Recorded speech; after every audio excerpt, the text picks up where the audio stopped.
Order! Order! You are an incorrigible delinquent at times.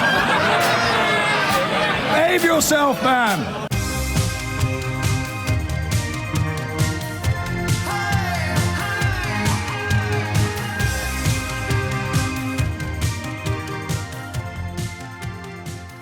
I have to say that when they told me that we were going to be doing cannabis all day on Friday, for a split second I thought we were going to undertake some bizarre media experiment and see how the quality of the programme deteriorated as everybody got slowly baked.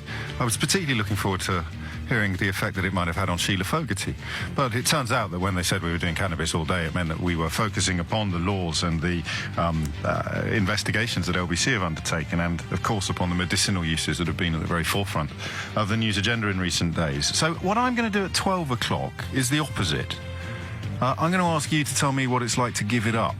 After being a habitual user for many years, when you do knock it on the head, what happens? Because I worry, and you know I am in favour of legalisation, but I do worry that there's a slight danger of not recognising that some people can't wait to give it up.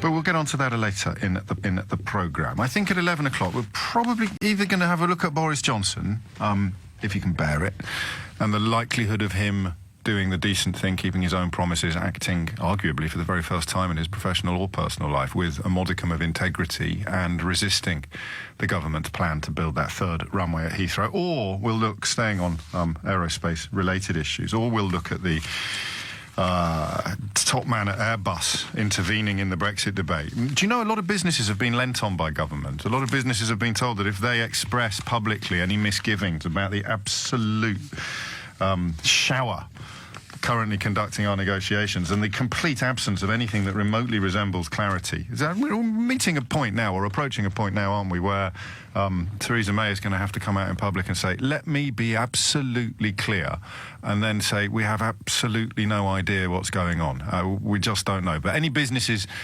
minded to come out and say that publicly have been warned that it would implicate or have implications regarding the likelihood of them getting any government contracts, could impact upon their bottom line. So if you're wondering why it appears that Airbus have, I don't know, acted better late than never, be aware that these companies are very conscious of losing the favour of the British government by stating publicly what they are now all saying in private, which is pretty much, it's time to panic. So we might get onto that in the second hour and look at it from the perspective of your business. It's Kieran, the van driver, wasn't it, who really focused the mind on how this is going to impact on small, tiny businesses in Britain. So from the biggest like Airbus to the smallest like Kieran's, the impact of a no deal, or the impact of moving out of the customs union or the single market without having proper replacements in place is well, it's on the horizon. But let's begin with this story. I genuinely could make a case for arguing that 65 quid isn't much money. The benefits that one gets from living in Britain are the reason why you moved here, and that seems like a small price to pay for the privilege of remaining in Britain. I genuinely could do that, but I couldn't. I couldn't, because for me this isn't about the money. It's actually about the principle. Do you remember when we started beginning to realise, and I make no bones about the fact, and I'm apologising daily for the fact that I didn't realise before the result came in just how bad it would impact upon some people. It was that lovely lady in Chester, wasn't it? Do you remember a couple of years ago? German lady rang us from Chester. She was the widow of a GP, and she'd lived here pretty much all of her adult life. And the morning after the referendum result came in, dog excrement was smeared upon her door, and she was told to go home. And she rang us in a state of high emotion. I should have mentioned, I told you at the time, I was in touch with her after that, and she was in a better place. But that was the first moment where you thought, whoa, hang on a minute. All right, I understand some of the arguments, I know what was going on, but I kind of forgot about the people. All of the people involved in this were faceless. If you were to ring me and tell me that you voted to leave the European Union because of immigration, I'd say who, and you'd either tell me something about the building trade and you not being able to get jobs anymore because of 18 Polish people sleeping on a single bunk bed. Or you'd sort of talk to me, oddly, an awful lot of people talk to me about Muslims. Like, why are you leaving the European Union? Because my daughter's school has got a prayer room. Pardon? that kind of... Whenever we got to actual real people, it was odd, wasn't it, how the tone changed. And then people started ringing up to say to me, oh no, my colleagues say they don't mean me. They were celebrating at work. And I said, but I don't know what my future holds now. I've lived here for 20 years. I've worked alongside you for 15, and you voted to throw my future into turmoil. And they said, oh no, you'll be all right. We don't mean you. And it was quite hard to get through those skulls, those extremely thick skulls. The idea that you did mean me. You meant all of us. You know that nurse that's looking after your mum? Yeah, her. You know that doctor who's treating your children? Yeah, him. You know that Polish pickup driver who rescued your car when it broke down? Him. Yeah, you did. You meant him. You know the little Italian girl in your daughter's class at school? You meant her and her mum and her dad. All of them you meant. Your French chiropractor, yeah, her. You meant her as well. All of them. French, German, Italian, Polish, Romanian, Spanish, Portuguese. I could go on, but I'd probably make a mistake. And today they learn, it appears, that if they've lived here for 5 years or more, then you can pay for the privilege of carrying on teaching our children and driving our delivery trucks and treating our elderly parents and, running our trains and writing our... you see what I mean? You can pay. You can stay in your home, guys. Congratulations, you can stay in your own home that you've bought with money that you earned and taxes that you paid. You can stay in your own home. Congratulations, you can stay, but you'd have to just pay us 65 quid.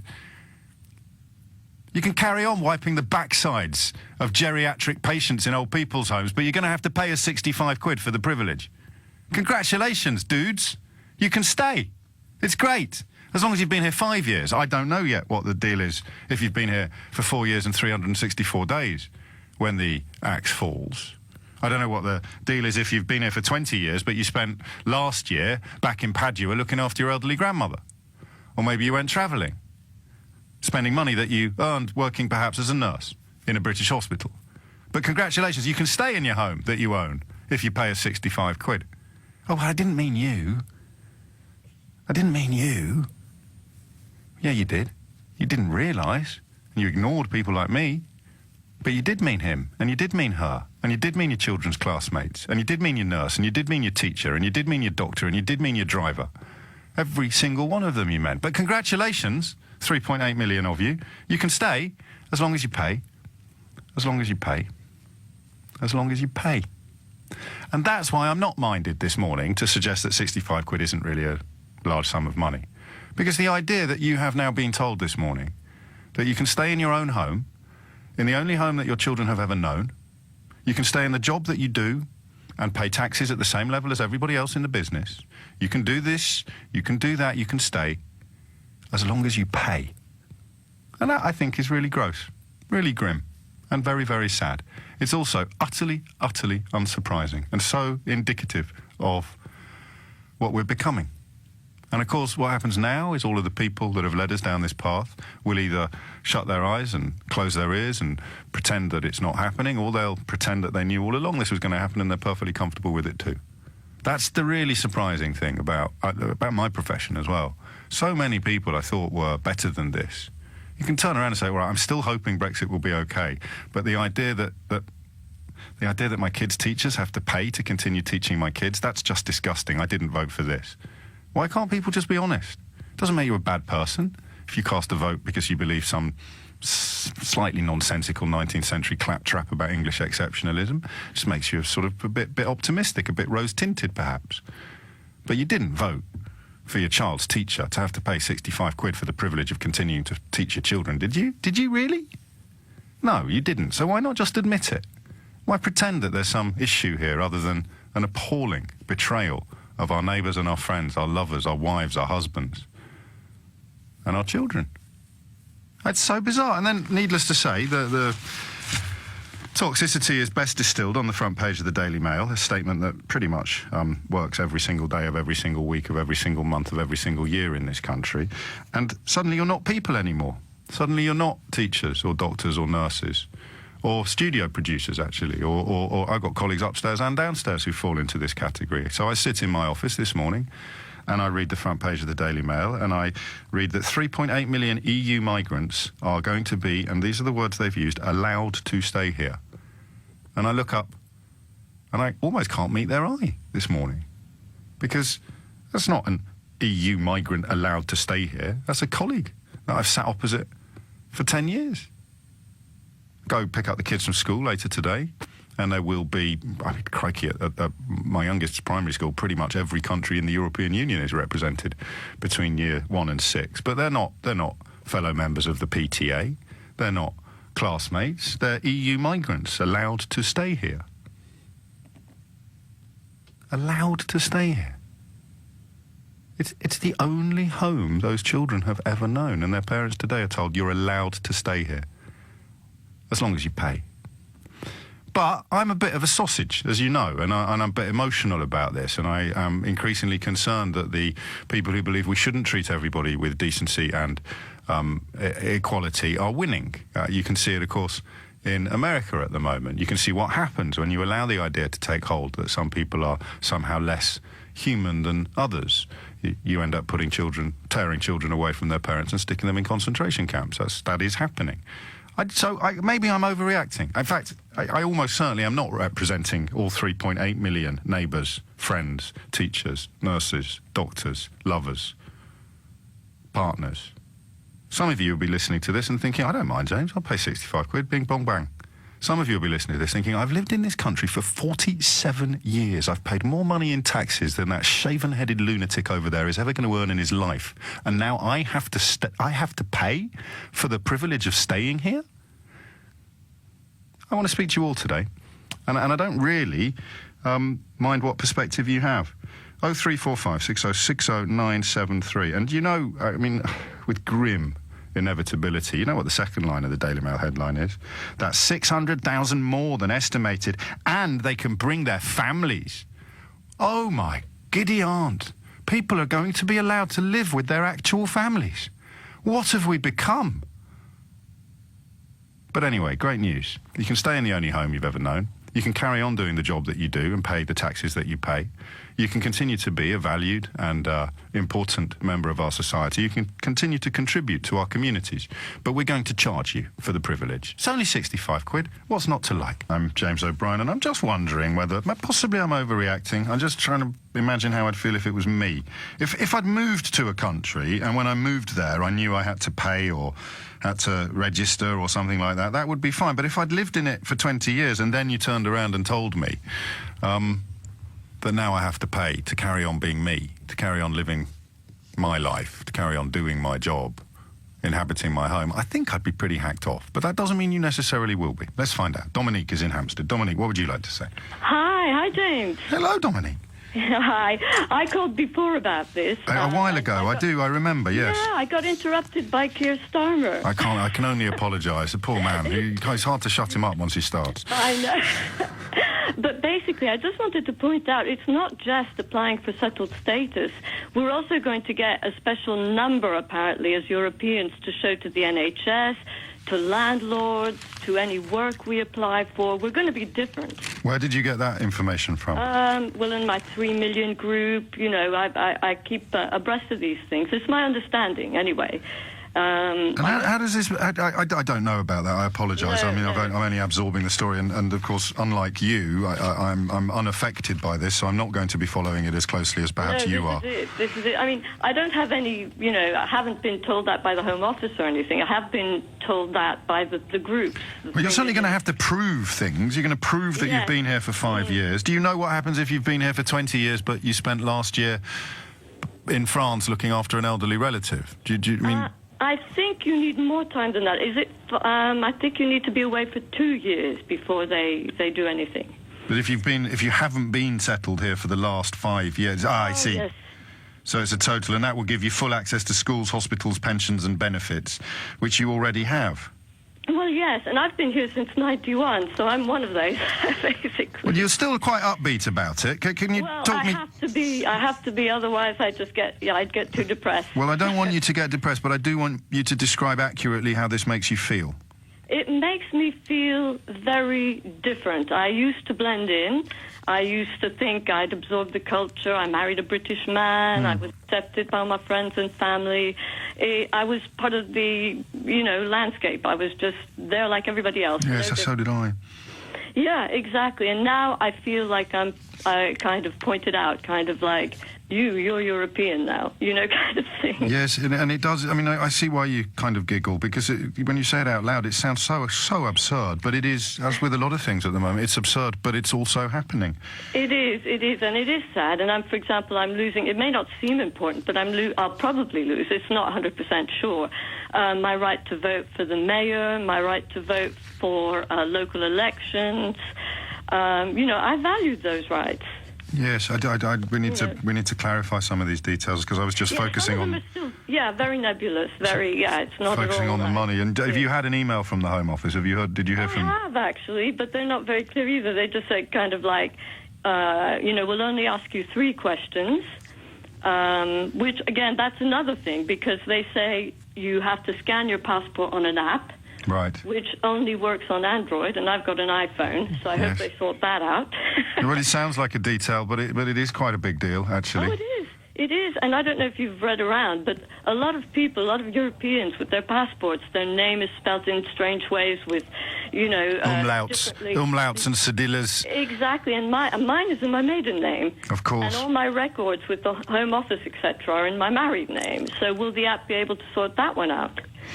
I'm just digging up some details on the ID number. You are right, that because of course that you're going to have to prove that you. Yes. So that means we're all. Well, how do I prove that I'm allowed to go into a hospital then? Well, I suppose you have a national insurance number, but I have that too. You see, that's it. So what do I do? But I look like a Viking. So they might think that I'm from northern Germany or something like that, or Denmark. Yes, well, this is it. So I'm going to have to prove that I'm British, am I? In the same way that you're going to have to prove that you're not. I don't know. It just gets so. Show me your papers. Yeah, so like you're having. I mean, I don't want to be. You're having a really bad thing in the street or something. You might not have all your papers. They rush you to hospital. Then what? Well, as my mother always said, make sure you're wearing clean underwear and possibly keep your ID card sewn into your knicker elastic would be my advice. Dominique, I wish you well. I'm glad that you're retaining your joie de vivre in the face of such appalling excesses. And I mean, is there any mileage at all in saying it's only 65 quid, get over yourself? No. No, okay. It's the feeling of being different all of a sudden. You really do feel, what can I say, kind of like marginalised. Yes. And in the interest of balance, of course, we should point out that people who have absolutely no experience whatsoever of what Dominique describes are perfectly entitled to tell her that she doesn't feel what she says that she feels. Jacob Rees-Mogg, for example, might come on the line and say, no, you don't feel different at all. How dare you suggest that you feel different? Everything will be fine. Here's your unicorn voucher. 25 minutes after 10 is the time. So it's actually breaking one of my own rules, this, asking you how you feel, but it's a very specific inquiry today. It's not how do you feel about some nebulous story. How do you feel about Melania Trump's coat? How do you feel about, it's actually how do you feel about being you today? And that's very much at the heart of what we try to do on this programme every morning. Martin's in Mitcham. How do you feel about being you this morning, Martin? Hi, hello, how are you? Very well, mate. Thank you for taking my call. And first of all, can I just thank you guys for running the show like this? I've been listening for a long, long time, and first-time caller, glad to take my call. You're welcome. Basically, I'm Polish. I've been living in UK since 1993. So last March, it was 25 years. Yes. And I'm exactly in the situation which you've mentioned. My father got ill in 2013, and I ended up going to Poland for 2.5 years. Came back in January 2016. It's not 5 years back. It's not 3 years back even. And now I'm facing the situation where I don't hold British passport. I don't hold British residency because there was no need for that until the Brexit thing started. And now I'm basically facing. I got married in UK. I got divorced in UK. I got 2 kids born in London, and now we're gonna pay £64 for the privilege of staying in our house. I came to UK. I was 22. I'm 47 now. So most of my adult life I spent in London, living in London. And Oh, your children are British citizens then? Well, they were born in Kingston Hospital Yes. in London, but they don't hold British passports. Okay. Probably entitled to one, but the point is that you have to pay to stay in your home. It's not about, let's say it's £64 or whatever, £100. It's not about money. It's about the principles, and I think it's really, really wrong. First of all, I love living in Britain. I love London. I love Londoners. I think it's one of the best places in the world to live. For sure. And it is a privilege, but that privilege has been gained by... It's a privilege for a lad from Kidderminster, Martin. It's not just a privilege for a lad from Poland. that's exactly my point exactly. I started working in London in 1993. I set up my own business in 2000. It's been 18 years running now, quite successful. Can't complain, making decent money, paying a lot of money in taxes, doing all my VATs and everything else. And I'm not British. I never pretend I'm British. Of course. I don't sound British. I'm not British. I was born elsewhere. But this is my home. This is basically the place where I made my living, got my kids, and live my life. And now before yesterday, I was still wondering how it's going to be crossing the border. And I've actually started proceedings for getting a settlement status here with one of the companies doing that, because I'm busy. I run my own business. I don't have time to fill up long forms and everything else. And now all of a sudden it comes to, okay, £64 and you're good to go. Yeah. It's really, it's very petty, because okay, if it's, let's say, 3.8 million of us times £60, that's what, 18 million pounds? Yeah, they raise a bunch of money. It is, but comparing to the... And you have to apply as well, don't you? It just doesn't happen automatically. You actually have to apply. And this is what I think, even apart from the full-on racists, the most ardent Brexiters are surely going to feel a modicum of shame at the thought of people like you and Dominique and pretty much everybody else on the switchboard being told that you have to apply for the right to carry on living in your house. Well, I do agree with one thing in the whole. Yes. Because same as you and most of the people, I do pay my taxes, and I do want for the taxes to be spent rightly. I don't want people coming from all over the world and all of a sudden being entitled to asking for things and getting them. I've never claimed any benefit in my life. Doesn't matter, I know though. many Poles do, but it's still not only Poles. Let's face it. There's plenty of Brits who do. There's plenty of Brits who do that as well, and we've always, under Article 2 of the Citizens' Charter, we've always had the right to stop that from happening. So, I understand why you've said that, but to be honest, it is precisely that rhetoric that has put you in the position you're in this morning, Martin. It wouldn't have happened unless that had spread like wildfire around the country. This notion that loads and loads of people, Schrodinger's immigrant, I like to call him, he comes here and he lives the life of Riley on benefits while simultaneously stealing all our jobs. So I respect your right to hold that view, but that view and the widespread nature of that view is why you are where you are this morning, my friend. Possibly, but... Definitely. You have countries like all the Scandinavia, Swedes, Norwegians, they do have a very, very largely and well-developed system of social care and social health for people who actually need it. Yes, they do. And I'm all for it. I mean, it's a great thing to have, because I would like to think that I live in the place where, let's say, I lose both of my legs in a car accident and all of a sudden I cannot work. Yes. Then someone is going to look after me. And I think paying taxes for the last 20 odd years in this country, I'm entitled to that. Well, I do as well. I mean, not just entitled to it. I don't even know if I like the word entitled. It should be like night following day. That's the social contract that you entered into as a taxpayer. And I don't know. Do you know? I'm late for the news. Very briefly, do you know what going back to look after your dad, what impact that's going to have on your status? Yes, because according to the information provided to me by the agency who was supposed to deal with my settlement status, if you leave the country for longer than 180 days within one calendar year, you're actually losing whatever you gained before by living in the country for... And the clock starts. Years. The clock starts again. You can't accrue the years prior. Exactly. Well, that's already a massive nightmare, mate. I wish you well. Keep in touch. Let me know. Okay, it's 10:32, and today we are focusing upon the condition of 3.8 million of our friends and neighbours and colleagues who, according to the Daily Mail's front page today, are going to be allowed to stay here. But wait, that's 600,000 more than estimated. But wait, and they can bring their families. But of course, if you don't call them friends and colleagues, and you call them instead EU migrants, then you can just about see two things. Number one, how you can somehow dehumanise them, so that asking them to pay £65 for the privilege of continuing to be your accountant or your doctor or your nurse or your teacher is anything other than disgusting. And also, you can see how you end up having people amongst us who support the notion of child abuse as a political tool currently being used by Donald Trump.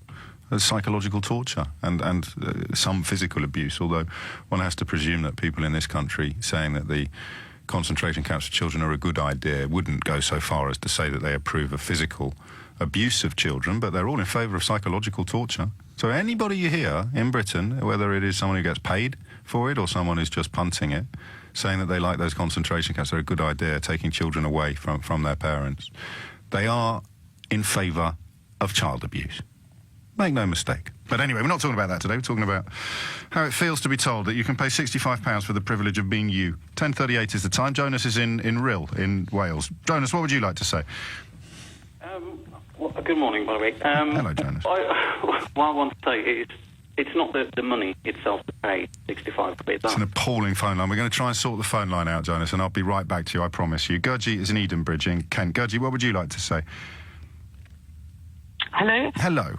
Hello, hi. I think you're actually missing a perspective here. Probably. I'm Belgian. I lived here.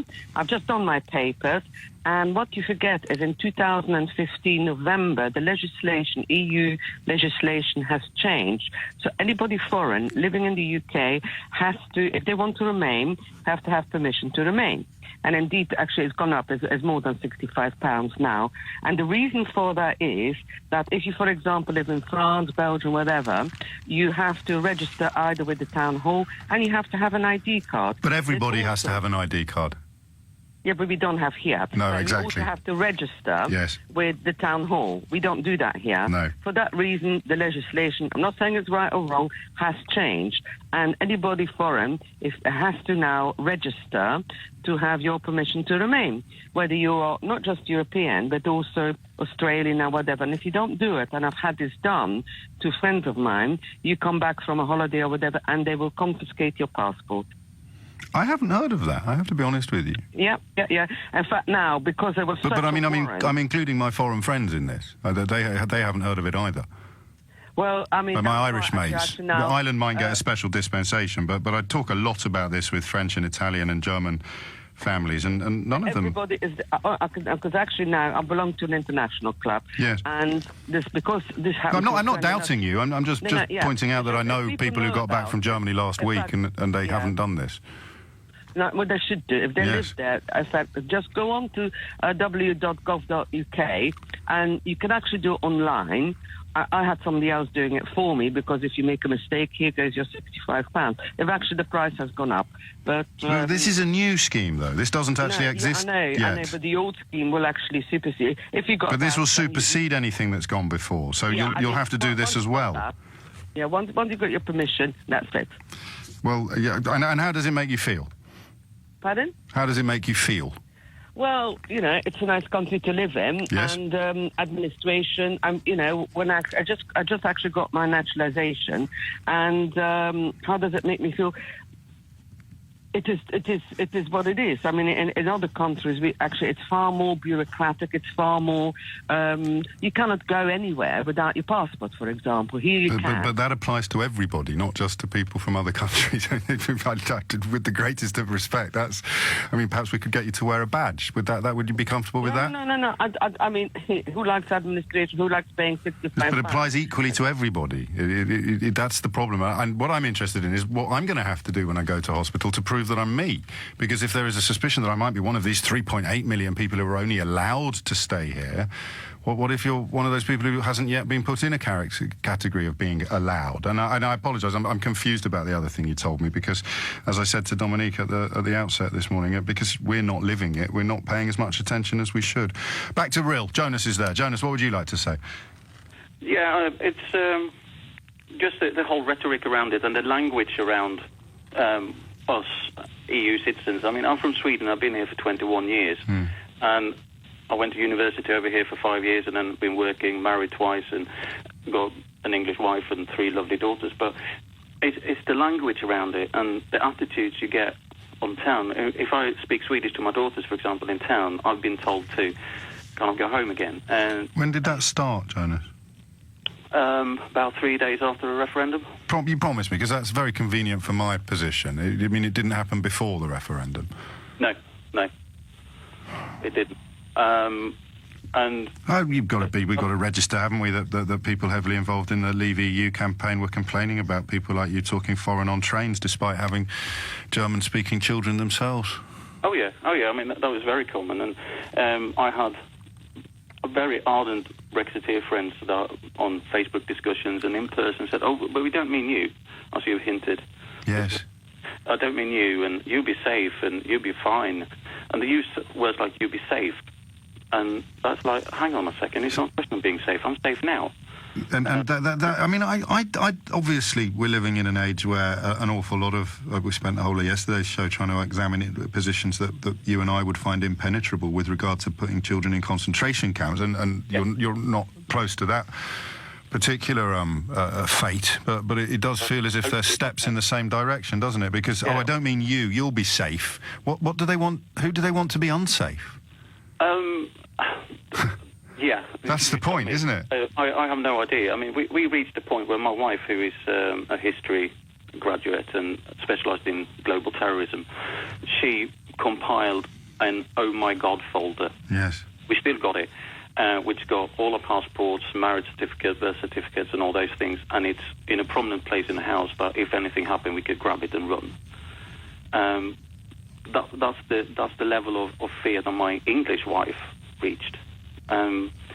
And it's scary because it's the language around. And you're allowed to stay here, 600,000 more than estimated, and they can bring their families. Yeah, and I mean the scary thing is that it's all over the place. It's not just the UK that you hear this kind of language. It's worse in Italy, of course, at the moment. Oh yeah, I mean in Sweden it's the general election this autumn, and the Swedish Democrats are on the march, and there's loads of similar kind of thing, and one of their guest speakers was a certain LBC presenter. Well, if there's a far-right rally to be held, then it's a season ticket for Chummo, isn't it? Yeah. So it's all over the place, and the fact that we're almost allowing it. And also the fact that this penny never drops. The people that talk to you, the people who've fallen for this, and they say, "Oh, I don't mean you, I don't mean you." Who the hell do they mean? Because what happens is they say, "I don't mean you, I don't mean you, I don't mean you," and then we've got a front page that says 3.8 million. Yeah. So why aren't they breaking it down? Why doesn't it say 2.9 million? 2.9 decent, hard-working people are being insulted, and 900,000 perhaps, or 90 or 900. You know, the ones that you voted to get rid of, because you didn't vote to make 3.8 million people feel like you feel, or indeed to make countless British people feel like your wife feels. They never get held to account, these people. It's astonishing, isn't it? Who do they actually mean? Who do the mythical plasterers and plumbers?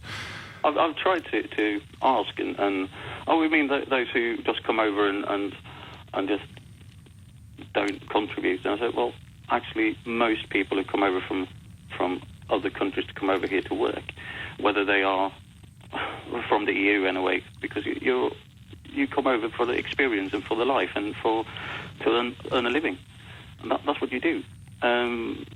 You don't come over here I'm going over to Britain to claim benefits because it's easy. No, but if I can find one person that did that, then that proves that you all did.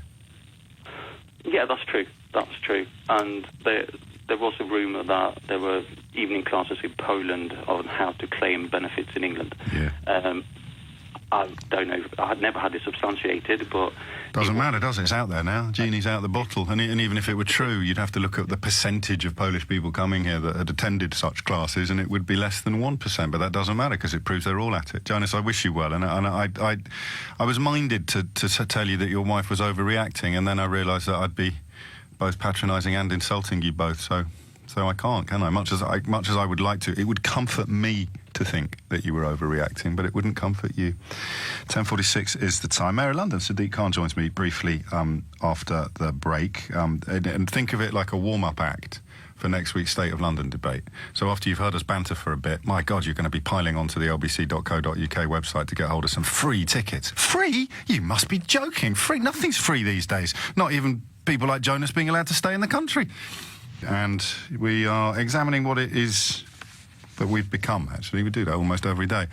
We've become a country where your friends and neighbours, your colleagues, your doctors, your nurses, bankers, accountants, road sweepers, studio managers here at LBC, producers here at LBC, they've all become people now who have to pay 65 quid for the privilege of being allowed to stay in their homes. We'll continue with that conversation shortly.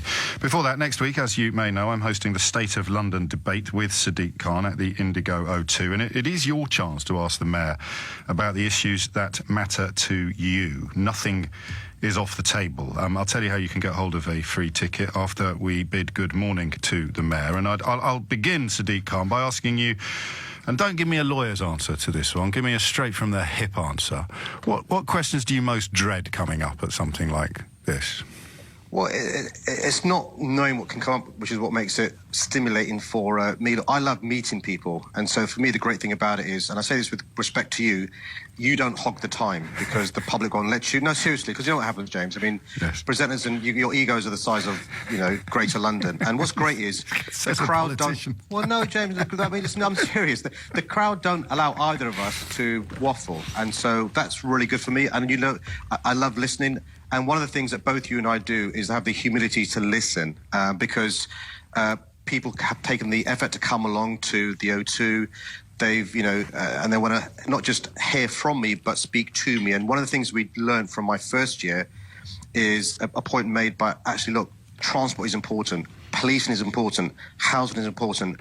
Why aren't those deputy mayors here as well? And so last year, I remember you shut me up a couple of times because you wanted to hear from the deputy mayors to answer the concerns people had. Look, one of the things that I believe in genuinely is the more informed Londoners are, the better the politicians we will be. And so I think it's fantastic. It's a fantastic event. I've enjoyed the last 2 years. I'm looking forward to this Thursday. And I would really encourage your listeners to register for tickets and to come along and to not just hear from us, but to speak to us as well. You kind of answered the question. I'll be holding you to a slightly higher account come next Thursday. Let me ask you a couple now. Donald Trump is currently, or the policy is supposed to be coming to an end, but he has presided over, his administration have introduced and presided over a policy that's seen children taken from their parents and incarcerated in circumstances that have led some immigration professionals to believe they will never be able to reunite these families, and he's still coming to our city for a jolly. How do you feel about that? The policy of our closest ally that we saw last week is brutal and inhumane.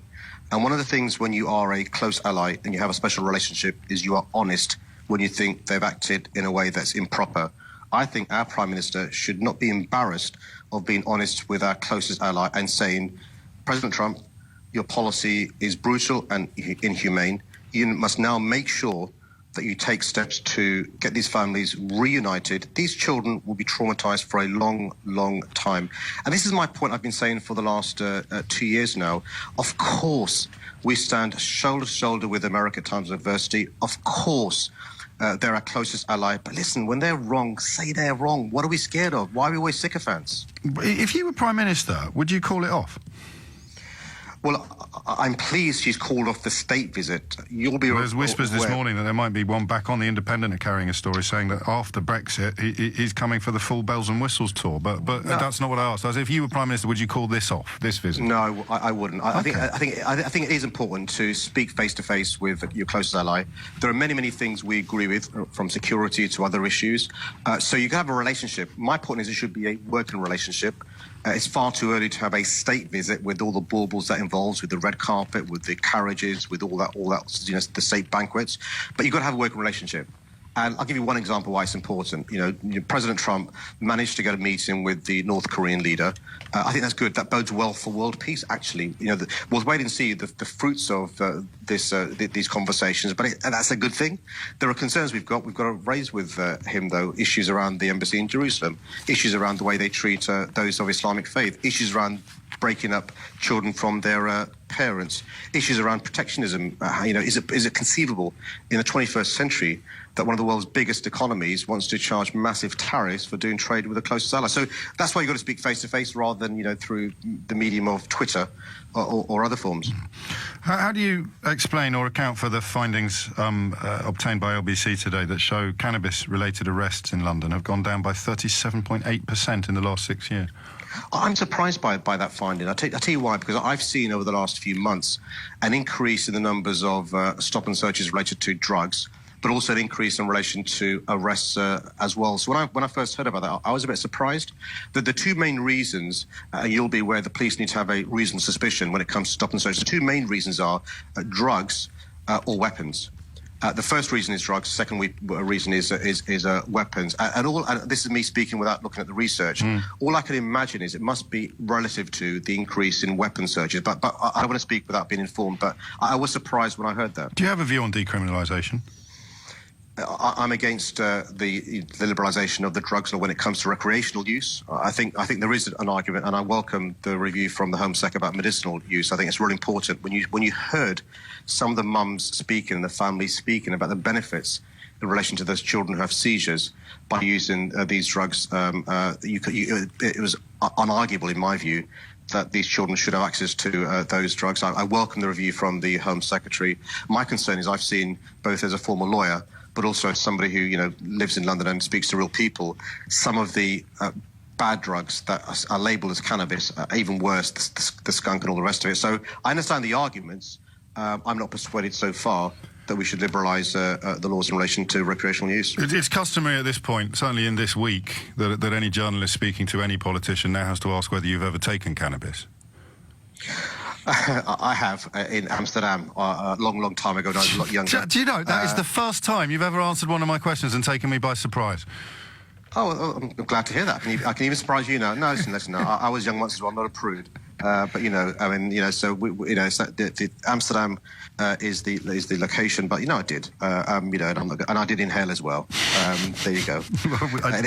An exclusive for James O'Brien and LBC. But this is the point, though, James. I mean, more of us politicians have got to be honest with answers that we give, and that's why the State of London debate is so important next week. Because if it was, I remember last year you were also stumped when you asked me to answer a question with a yes or no, and when I did, you criticised me, and so I can't win. You're good. Yes, well, I shall hopefully leave you equally disappointed this year. Sadiq Khan, Mayor of London, many thanks indeed. And you can get your tickets by heading over to lbc.co.uk and following the instructions. There aren't many left, so you need to move quickly. I imagine they'll be all done by the weekend. 10:58 is the time. My thanks to Sadiq Khan. I'm going to take a couple more of your calls on the question of what it means to have to pay 65 quid to carry on living in the only home your children live. I'm doing the emotional language again. Do you know why? Because it's a very emotional issue for the people on the receiving end of it. It's quite easy for the rest of us not to be emotional about it. It's only 65 quid. I've got to pay for a passport when I have to go to France. But what we're doing really is putting notes through people's letterboxes that involve telling them that they have to pay £65 to carry on carrying on. And, 3.8 million people, if it's them today, well, what will be the criteria tomorrow? And it won't be anything related to where you were born, but they might start looking at how much you earn, how much tax you've paid. Why should you get to use the NHS? You're really poorly and you've never had a job. I mean, this is how it happens. And I think if it wasn't for what's going on in America right now, I probably would just rein myself in, wind my neck in a little bit at the suggestion that once you start limiting access to universal care, you very, very rarely stop after the first axe has fallen. I've also got something hilarious to share with you after this. I would like to claim that we're about to make British radio history by embarking on the sort of cutting-edge satire that hasn't been seen since the heyday of Peter Cook, but I've kind of nicked this wholesale off The Daily Show, an American comedy news programme that should be required viewing, although it is probably the best satirical political programme in the English language. I have to remind you of some other great words of Peter Cook. You look at what's happening in America, and I'm bigging up the political satire of Trevor Noah and the former presenter John, not John Oliver, the other fella. Crikey. John Stewart, yeah. There you go. Got there in the end. I have to remind you what Peter Cook said when he opened the Establishment Club in Soho, the comedy club that gave rise to an awful lot of men and women who went on to become comedy legends. He says it's based upon the famous cabaret clubs of Berlin that were so effective in resisting the rise of Nazism in the 1930s. But something quite astonishing has been spotted by their scriptwriters. It's a comparison between the state media in North Korea, a country where if you upset the dear leader Kim Jong-un, you could quite easily find yourself being blown to smithereens by a bazooka or a ground-to-air missile. You could, if you're his half-brother, get poisoned. If you criticise him, that's it, you're dead, you're finished. It is about as close to a totalitarian state as currently exists on this planet. And they have a state media dedicated chiefly to bigging up the big man. And Fox News, which you'll be familiar with as the American Rupert Murdoch-owned propaganda channel that has recently gone all in on supporting Donald Trump, with a few very noble exceptions. But this is absolutely astonishing. I hope you don't find this patronising, but I'm going to work on the presumption that you don't speak Korean. So I will provide subtitles for what the Korean newscaster is saying in the forthcoming clip, okay? And of course, it doesn't matter, because it's the English words coming out of the mouths of the Fox News hosts that should, if you've still got anything that remotely resembles a conscience, it should trouble you slightly. So just to be clear, this is a juxtaposition of Fox News reporting on the recent meeting between Kim Jong-un and Donald Trump, and North Korea's state-controlled propaganda channel reporting upon the recent meeting between Donald Trump and Kim Jong-un. President Trump returning triumphantly from Singapore. President Trump has now accomplished what no other American president has ever had the vision or the courage to even attempt. With our venerable supreme leader's acute intelligence and courageous leadership, the world is able to witness this zenith of world peace and a vital moment for our humanity. Only days ago, President Trump ushered in a new era of diplomacy. Our venerable supreme leader comrade opened a new triumphant era of diplomacy. This is something that many analysts and pundits thought was totally impossible. Who could have imagined that this moment was possible? The president's continued success in his every undertaking, whether in domestic politics, international trade, or foreign policy. President Trump standing taller than ever on the world stage. The venerable statesman whose leadership has been verified by the world, our supreme leader comrade, is a hero revered by all people. Trump has instincts that are different than ours, but most often, 99% of the time, they tend to be better than ours. We have this world-respected, outstanding statesman, a once-in-a-lifetime great man as our leader. You simply can't comprehend the genius of Donald Trump. Our president has no fear. And there it is. State-controlled propaganda channel in North Korea reporting upon the recent meeting between Kim Jong-un and Donald Trump. And state-controlled propaganda channel Fox News in America, the land of the free, reporting on the recent meeting between Kim Jong-un and Donald Trump. And you sometimes accuse me of exaggerating. It's 8 minutes after 11. Let's get back to the British question of how it feels to be told that you have to pay 65 quid to carry on living in your house and doing your job. Monique is in Calais. Monique, what would you like to say? Well, I'm not going to pay the 65 quid. Let's say that first, because we're moving to the Netherlands in September. But why I'm calling is, the reason is regarding the registration system. Yes. EU citizens have to now apply, not registrate, apply for being in the United Kingdom. You know, so the rate of being rejected is about 10%. Then you have to, what you said already, you have to pay £65 for the privilege. Now, I'm moving back to the Netherlands with my British husband. We needed to buy a house. We needed to get a mortgage. We needed to get a bank account, etc., etc. But the first thing you do is register. You go to the normal council where you're going to live. You make an appointment. You have to wait for 5 minutes. Then, within 15 minutes, me and my husband are registered. And the most brilliant thing is, it doesn't cost a penny. But there are other European countries where the system in place does cost a penny or two. And you're right to remind us that some countries don't have that in place. But this is about being told today that everything has changed. Would you? One thing I'm not clear about. Would you be moving back to the Netherlands anyway, regardless of the political situation in Britain?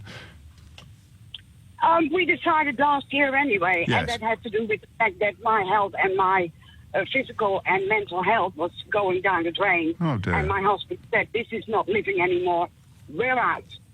So that was our decision, and we sold our house here in Kent, and now we bought a new house. But I was amazed, because I've been out of the country for 15 years. So I lived in the UK for 15 years, and I was amazed with how easy it was to register. You get like a civil service number, and that civil service number opens all kinds of doors. My husband, who is British, is now able to apply for a bank account, for a mortgage, even for benefits if he needed. It is amazing. But he won't be an EU citizen soon, and we don't know yet what his situation. Oh yes, he will, because he's going for Dutch nationality anyway. Oh, okay. So that's another thing. We're married. Here in the UK, marriage doesn't mean guilt. Whether I'm married to a Brit or not, it doesn't mean anything. In Holland, he can become a Dutch national without losing his British nationality within 3 years. And it doesn't cost as much as here. Of course, there are costs there as well, but not as much. So he is becoming a Dutch national anyway. Yes. Well, you must, when you're back in Holland, you must look out for Sadiq Khan. He's got form in that part. The funny thing is, we all the people who had a sort of subscription on the Home Office, we all got an email yesterday. So I hear. Or whatever. Actually, can someone send me that email? Can someone send me a copy of it to james@lbc.co.uk, just so that I can have a look at it? I know you're busy. Yeah, and it started with Dear Monique. I mean, I don't know him, he doesn't know me. So I sent him an email back to his private email. And in that email I said, well, thank you very much, but it's a little bit too late. I think you're getting Sadiq Khan mixed up with Sajid Javid, but that's my fault for dropping a bad joke on the middle of your contributions. What are you doing in Calais, Monique, if you don't mind me asking? Well, we're on our way to the Netherlands anyway. We need to... So you just got off the boat? Well, we just got off. I'm on the road here. Fantastic. How flattering that you've got me on. I just got off the Eurotunnel. Okay. Well, bon voyage. Enjoy the trip, and hopefully, Britain will one day become a country that you'd feel warm and welcome in again. Rita is in Ipswich. Rita, what would you like to say? Hi. Hi, Rita. The Brexit has really worried me, and I've noticed that people turned since the Brexit. I had things said to me at work from some of our contractors. Well, after tomorrow, you can all pack your bags and go.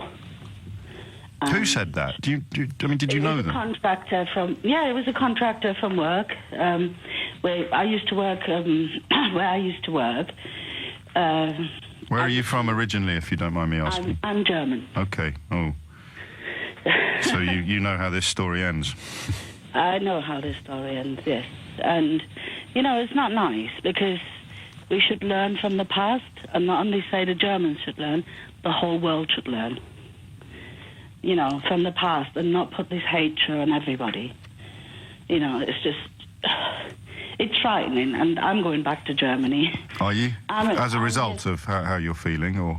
Yes, because I came over in 2014 to England. Started to work. I had 3 jobs. I worked 2 cleaning jobs and a retailer's job. Yes. and, you know, part-time just to make ends meet. And of course. I didn't take any benefits or nothing. Do you know, everyone says that to me. It's as if you feel you have to prove that you're not part of this mythical army of Daily Mail monsters.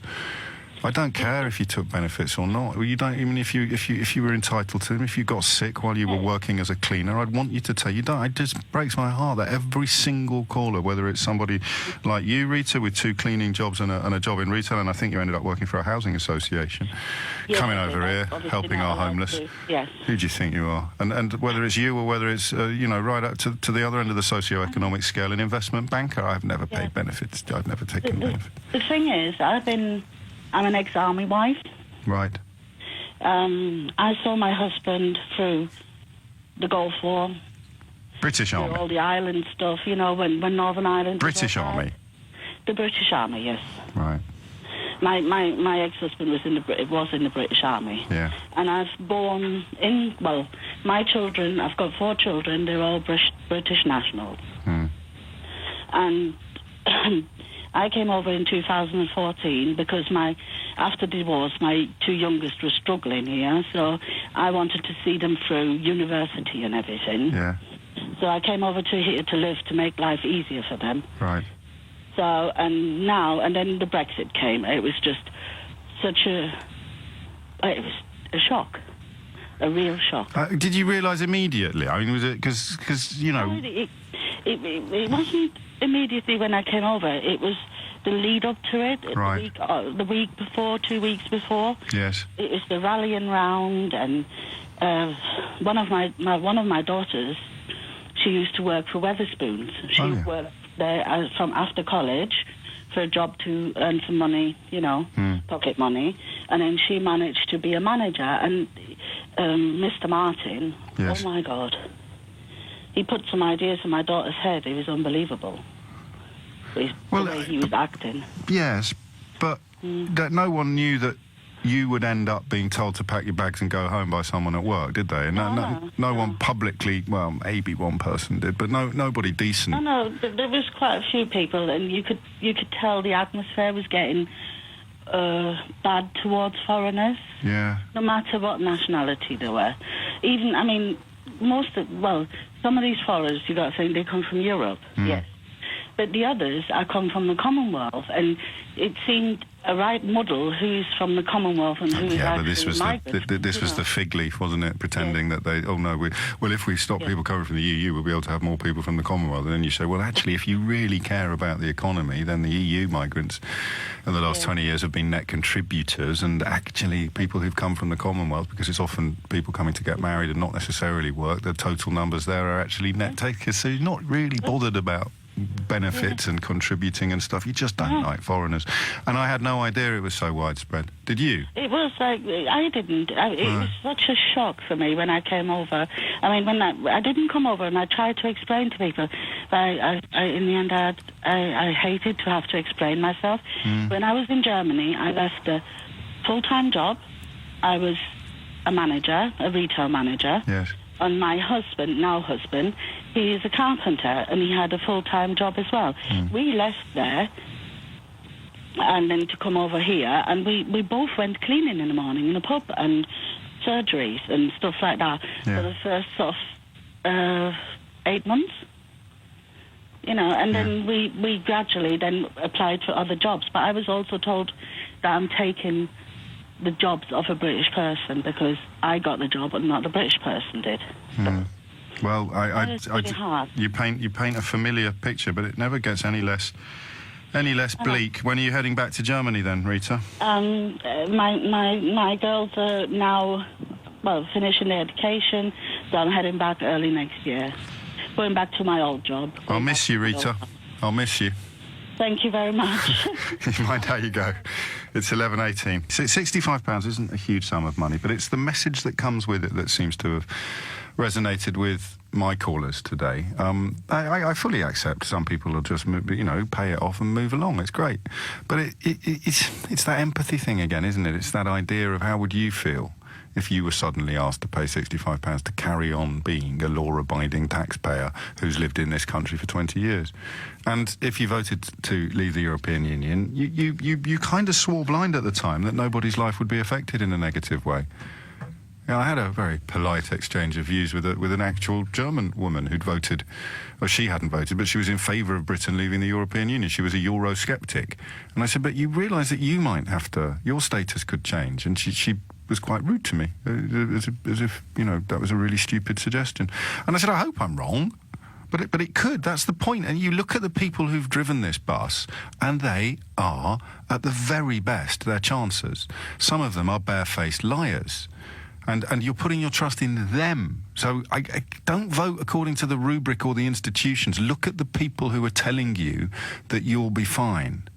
Okay, the same people who are telling you that only a madman would suggest leaving the single market. The same people who are telling you that we can be fine because we'll be just like Norway and Switzerland. The same people who are telling you that we'll get a brilliant deal because they need us more than we need them. The same people that are telling you back then that it would be very, very easy to get a relationship that retained all of our trading status while just abandoning freedom of movement of people. They're the same people that are telling you you'll be fine. How can the people who want to stop freedom of movement also be the people that you're going to be reassured by as someone who's taken advantage of freedom of movement? You see, none of this is surprising. Daily Mail is now complaining that you're allowed to stay here. 600,000 more than was estimated. And they put the words EU migrants on the front page. EU migrants. They don't put the words residents, UK residents. They don't put the words, you know, friends, colleagues, neighbours, sworn enemies. I'm talking as if every person from the European Union is an absolute charmer. It's got just as many gits among them as everybody else has. but EU migrants, it just chips away, doesn't it? Ever so slightly at the humanity, the shared humanity. Dear James, as Home Secretary, I take immense pride that so many EU citizens like you have made your home here. Safeguarding the rights of EU citizens in the UK has always been our first priority, and the agreement we reached with the EU earlier this year did just that. The rights that you and your family currently have are protected, which includes access to healthcare benefits and pensions. Away from the negotiations, my team in the Home Office have been working hard to develop the service that you will use to get your settled status. This work will continue as we make sure that the system and processes are rigorously tested and meet every requirement ahead of the launch. You know, this isn't evil. This is Sajid Javid having to do a job that's tricky. What's more, settled status will cost less than the fee for a British passport. £65 for an adult, £32.50 for children under 15. For those who already have valid permanent residence or indefinite leave to remain documentation, they will be able to exchange it for free. So you have to apply, but you don't have to pay. And that is, you know, in the context of Brexit now, it's almost good news when the news isn't as bad as it could have been. So there'll be people, here you go, responding to the ex-wife of a British soldier in Ipswich, Rita. Here's someone who's moving back to Germany. A racist who will text me but never have the guts to ring in writes, another one got the message. So, you know, once you realise that there are people who would be in favour of deportation, once you realise that there are people who think that child abuse is a legitimate political tool being used by Donald Trump at the moment, then if you're a decent person, then you actually find yourself feeling a modicum of relief when something bad happens that could have been worse. So I look at this letter and I think to myself, well, you know, at least we're not deporting people, but then I have a voice in the back of my head that just says yet. And I don't anymore have the intellectual capacity to ignore that voice, because I ignored it after voicing it when we were talking about some of the other things that have happened. The idea, I found it impossible to think that they were so incompetent they wouldn't get a deal, or so sinister that they were planning all along to crash out. There's something that will benefit only tax-avoiding billionaires and American disaster capitalists. The idea that this magnificent country could fall into such a stupid trap, I never quite credited it. But then, of course, you just look at history and look at how often throughout history ordinary working people, or the Volk, as Hitler called them, have been persuaded to do things that were despicable and ultimately to their own enormous detriment. 11:26 is the time. Nadia is in Uxbridge, which reminds me, I'm supposed to be trying to find people from Uxbridge who think there's a prospect of Boris Johnson doing the honourable thing and keeping his promise and resigning over the government's intention to build a third runway at Heathrow. But that's not why you rang in, Nadia. No, not at all. What would you like to say? Well, basically, I'm 30 years old. I've got 2 kids. I've had 2 kids in this country, and I've been in this country since I was 12 years old. My dad moved from Holland. We all moved from Holland because he got his job up here. And I've gone to school in this country. I've gone to secondary school. I've gone to college, all of it. I'm in university at the moment. And my kids were born here. And I feel like I have no rights in the UK. Like, literally, even when I was going to university, I had to prove my rights as a Dutch citizen. And this whole Brexit thing that's happening now, I feel like a stranger. I really want to move back. Like, I'm looking to pack up and leave, but I'm thinking at the same time, why should I? Why should I pack up and leave when I've had basically my whole life here and I'm being treated as an immigrant, which is obviously labelled as an immigrant? That's not nice. It's not a nice thing. Well, I feel like a stranger. No, I mean, I suppose technically speaking, you are, but and it shouldn't be a word that. There we go. That's why you made me a bit uncomfortable then, because it shouldn't be a word that has connotations that make you resent having it applied to you. It should just be a description, and that's why the racists generally call British people in foreign countries expats rather than immigrants, because they've managed to toxify the word immigrant, but they don't want to toxify what. Because Nigel Lawson is an immigrant, of course. He lives in France at the moment, so he's an immigrant, but they don't call him an immigrant. They call him an expat. That's what they've done. They've poisoned the word, which is why it's on the front page of the Daily Mail today. Migrant, EU migrant. I mean, when did you start feeling? Because I wish some mornings I could be more reassuring when people, person after person after person, phones me to describe feelings like the ones you're describing, and like Dominique and Rita and Jonas and everybody else. But I can't reassure you today because you are telling me what it is like to be you. And I can't really turn around and say, don't be silly, it can't really be like that to be you. Listen to me, I'll tell you what it's really like to be you.